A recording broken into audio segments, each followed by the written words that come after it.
जब सुने के होई भोजपुरी गाना बस बजे के चाही गाना।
पीछे हमारा पर जवानी ढेर ओहिले गोइले धनी ओ हमें के बुझो जानी बड़ी खहतर नाक होनी बुझला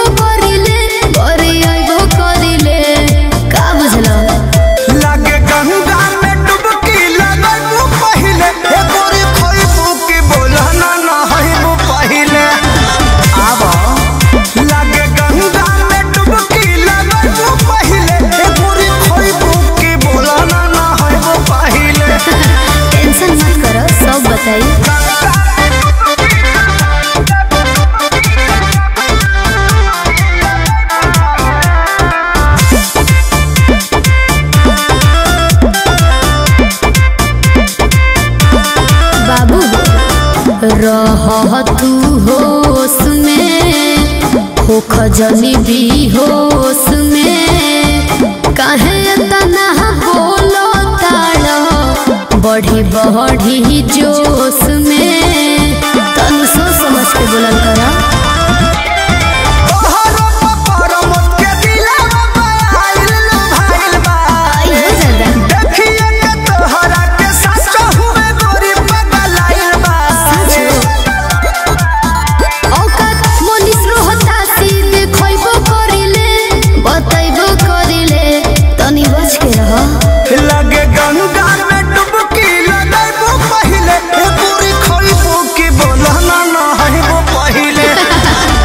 लागे गंगा में डुबकी लगो पहिले ए पूरी खोइबू की बोला ना है वो पहिले खा लो।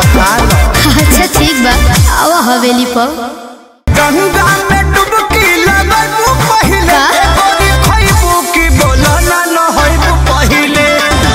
ये कौन बात भाई।